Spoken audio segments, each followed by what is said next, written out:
नमस्कार, मैं हूं पंकज मटपाल और आज इस वीडियो में मैं दूंगा आपके सवालों के जवाब। लेकिन मैं सवाल जवाब का सिलसिला शुरू करूं उससे पहले एक सुझाव आपके लिए है कि आप जब अपने सवाल पोस्ट करते हैं तो मुझे आपका क्या फाइनेंशियल गोल है वो क्लियरली बताएं। यदि आपके एक से ज़्यादा गोल हैं तो सभी गोल्स के लिए अलग अलग कितना अमाउंट आप इन्वेस्ट करना चाहते हैं। यदि आप इन्फ्लेशन के हिसाब से ये कैलकुलेट नहीं कर पाते हैं कि कितना अमाउंट फ्यूचर में आपको लगेगा, तो आप बताएं कि उस गोल के लिए आज की तारीख में यदि ज़रूरत हो तो लगभग कितना पैसा आपके पास होना चाहिए। साथ ही हर गोल के लिए कितना समय आपके पास है, आपका रिस्क एपेटाइट क्या है, इन सब बातों की जानकारी आप ज़रूर दें। साथ में आपने अब तक कितना पैसा इन्वेस्ट कर लिया है, कितना अमाउंट इकट्ठा हो चुका है और कौन कौन से फंड्स आपके पोर्टफोलियो में हैं। यदि जानकारी विस्तार से आप मुझे देंगे तो मैं आपके सवालों के जवाब आपको और भी बेहतर तरीके से एक्सप्लेन करते हुए दे पाऊंगा। तो शुरू करते हैं ये सवाल जवाब का सिलसिला और लेते हैं एक एक करके कुछ सवाल। पहला सवाल जो मैं ले रहा हूँ ये पूछा है राम सिंह जी ने। राम सिंह जी, आपने कहा है कि आपको 10 लाख रुपए इन्वेस्ट करने हैं 10 साल के लिए और आपने साथ में ये भी कहा है कि 1 साल के बाद मैं SWP भी शुरू करूँगा और आप जानना चाहते हैं कि मैन्युफैक्चरिंग एंड इंफ्रास्ट्रक्चर फंड में निवेश कैसा रहेगा। आप सोच रहे हैं कि इन फंड्स में निवेश करना चाहिए और आप जानना चाहते हैं कि अच्छे रिटर्न्स देने वाले फंड्स कौन से रहेंगे। तो पहली बात यह है, आपने कहा कि आप 10 साल के लिए निवेश करेंगे, अच्छी बात है, आप लॉन्ग टर्म का व्यू लेकर चल रहे हैं। लेकिन साथ में जो आपने कहा कि 1 साल के बाद मैं SWP शुरू करूंगा, इंपॉर्टेंट जानना यह है कि क्या आपको 1 साल के बाद कुछ रेगुलर इनकम की ज़रूरत है, इसके लिए आप पैसे विड्रॉ करना चाहते हैं, या फिर आप ऐसे ही SWP शुरू कर रहे हैं। क्योंकि यदि आप पैसे विड्रॉ करते रहेंगे तो लॉन्ग टर्म में वेल्थ क्रिएट नहीं हो पाएगी। SWP सिर्फ उन निवेशकों के लिए सूटेबल है जो अपना मंथली कैश फ्लो मैनेज करना चाहते हैं, जैसे कि रिटायर्ड पीपल। अगर उनकी एक्टिव इनकम रुक गई है और अब उन्हें मंथली खर्चों के लिए पैसे चाहिए तो ऐसे में वो SWP के सहारे अपना ये कैश फ्लो मैनेज करते हैं, या फिर कोई दूसरी वजह भी हो सकती है। लेकिन यदि आपके पास समय है और आप इन्वेस्ट करना चाहते हैं लॉन्ग टर्म के लिए तो प्लीज़ SWP ना करें, यानी कि पैसे विड्रॉ आप ना करें। और मैं एक बात और कहना चाहूँगा, हालांकि मैंने पहले वीडियो बनाकर इस पर काफ़ी विस्तार में चर्चा की है, लेकिन कई निवेशक जो सवाल पूछते हैं उनसे ऐसा लगता है कि वो समझते हैं कि SWP फंड्स कोई अलग से हैं। SWP फंड नहीं है, SWP एक जरिया है पैसे विड्रॉ करने का, यानी कि आप टोटल यूनिट्स को एक साथ रिडीम नहीं कर रहे हैं, बल्कि आप एक सिस्टमेटिक वे में कुछ पैसा रेगुलरली विड्रॉ कर रहे हैं। तो अब एक सवाल तो ये हो गया कि SWP आपको करनी चाहिए कि नहीं करनी चाहिए। तो अगर ज़रूरत नहीं है इस तरह से पैसे की तो आप पैसे विड्रॉ ना करें, बल्कि लंबे समय तक निवेशित रहें।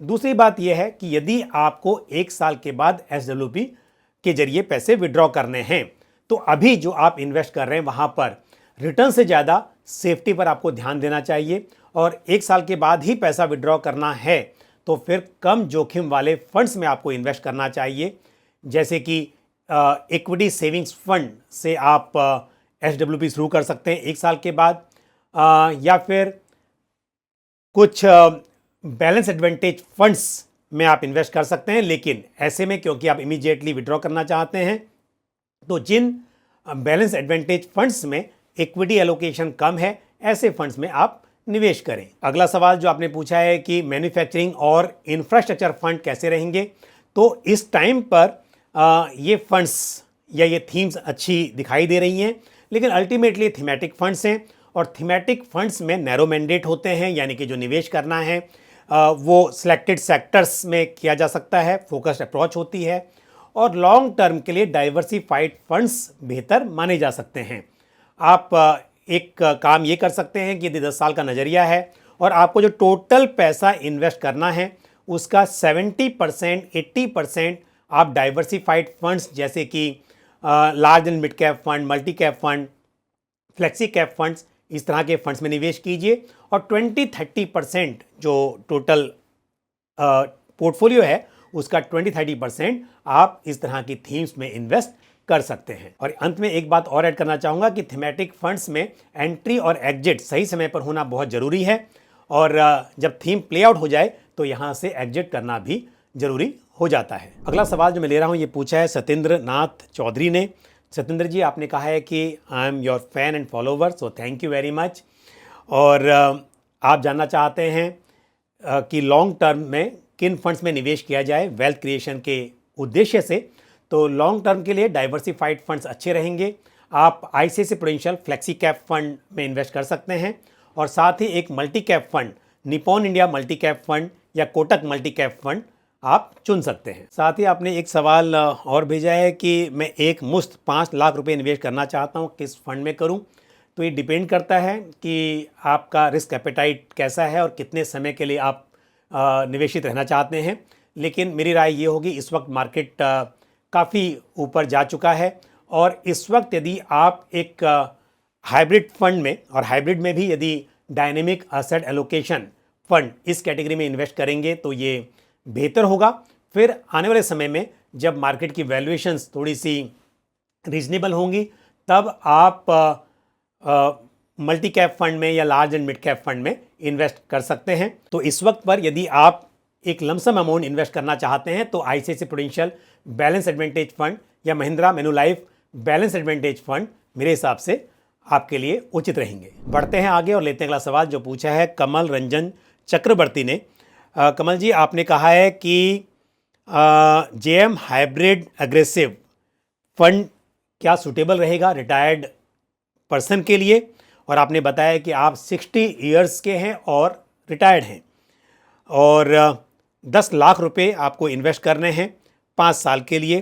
तो जेएम अग्रेसिव हाइब्रिड फंड जो है, जैसा कि नाम से मालूम चलता है, ये एक ऐसी कैटेगरी है जहां पर मिनिमम 65% एलोकेशन इक्विटी और इक्विटी रिलेटेड इंस्ट्रूमेंट्स में होता है। तो यदि आप यहां पर 10 लाख रुपए इन्वेस्ट करेंगे तो उसका मिनिमम 65% एलोकेशन जो होगा वो इक्विटी में होगा।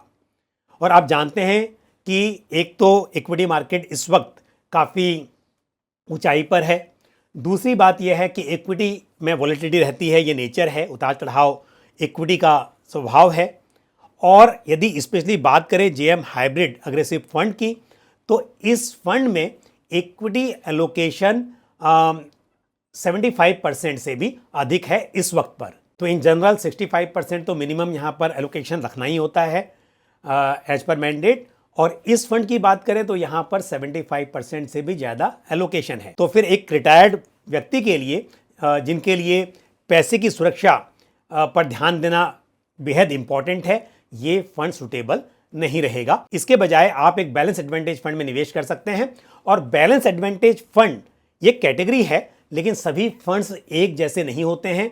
यहाँ पर ऐसे फंड्स जहाँ इक्विटी एलोकेशन इस वक्त पर कम है उन फंड्स में आप निवेश करें, जैसे कि ICICI prudential balance advantage fund, ये सुटेबल रहेगा। या एक फंड और है जिसमें आप निवेश कर सकते हैं और वो होगा ICICI prudential asset allocator fund of fund. कई बार निवेशक मुझसे सवाल पूछते हैं कि यदि एचडीएफसी बैलेंस एडवांटेज फंड की returns ICICI prudential balance advantage fund के मुकाबले बेहतर हैं तो फिर मैं ICICI prudential balance advantage fund को क्यों रेकमेंड कर रहा हूं।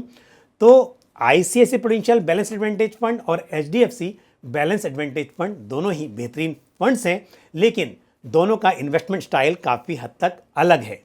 यदि आप अग्रेसिव फंड में इन्वेस्ट करना चाहते हैं और आपका फोकस रिटर्न्स पर है तो ऐसे में एचडीएफसी बैलेंस एडवांटेज फंड बेहतर साबित हो सकता है। लेकिन यदि डाउन साइड प्रोटेक्शन आपका प्राइमरी ऑब्जेक्टिव है और उसके साथ आप अच्छे रिटर्न्स चाहते हैं तो फिर मेरे हिसाब से ICICI prudential balance advantage fund एक बेहतर चॉइस मानी जा सकती है। और आपने कहा है कि मैं आपको 2 से 3 फंड्स के नाम बताऊं विद हाईएस्ट एप्रिसिएशन। तो प्लीज़, जैसा आपने कहा है कि आप 60 इयर्स के हैं और रिटायर्ड हैं, तो हाईएस्ट एप्रिसिएशन के बजाय आपको अपने पोर्टफोलियो में रिस्क और रिटर्न का बैलेंस बनाकर चलना चाहिए। तो मैंने आपको कुछ फंड्स के नाम ऑलरेडी बताए हैं और साथ में आप एक Nippon India asset allocator fund of fund को भी शामिल कर सकते हैं। और अब लेते हैं आज का आखिरी सवाल जो पूछा है गागुभा राठौड़ ने। राठौड़ जी, आपने बताया कि आपका इन्वेस्टमेंट 50 लाख से ज़्यादा का है और आपको 10 लाख का यहाँ पर प्रॉफिट हुआ है, तो क्या आपको इसे रिडीम कर देना चाहिए? ये डिपेंड करता है कि आपका गोल क्या है। यदि आपके पास समय है अभी और आप लंबे समय तक निवेशित रह सकते हैं तो फिर आप इन्वेस्टेड रहिए। हो सकता है कि मार्केट में थोड़ा करेक्शन आए और आपकी जो वैल्यू है पोर्टफोलियो की थोड़ी कम भी हो जाए, लेकिन लॉन्ग टर्म में फिर वो बढ़ेगी भी। लेकिन यदि आपका गोल अभी नज़दीक में है, आपको कुछ समय के बाद पैसे की ज़रूरत पड़ सकती है, तो इस वक्त क्योंकि अच्छा प्रॉफिट आपने बनाया है तो प्रॉफिट बुकिंग की जा सकती है। लॉन्ग टर्म में पावर ऑफ कंपाउंडिंग का फ़ायदा तभी मिलता है जब आप इन्वेस्टेड रहते हैं। लेकिन जैसा मैंने कहा, यदि आपको पैसे की ज़रूरत पड़ने वाली है कुछ ही समय में, तब आप प्रॉफिट बुक करने के बारे में ज़रूर सोच सकते हैं। तो आज इस वीडियो में मैंने आपके कुछ प्रश्नों के उत्तर दिए। मुझे उम्मीद है ये जानकारी आपको पसंद आई होगी। आपके जो भी सवाल या सुझाव हों आप कमेंट बॉक्स में इसी तरह से पोस्ट करते रहें। आज के लिए बस इतना ही। मुझे दीजिए इजाज़त। अगले वीडियो में फिर किसी इंपॉर्टेंट टॉपिक के साथ या आपके सवालों के जवाब के साथ आपसे मुलाकात होगी। Thank you. जय हिंद। म्यूचुअल फंड निवेश बाजार जोखिमों के अधीन है। योजना से संबंधित सभी दस्तावेजों को ध्यान से पढ़ें।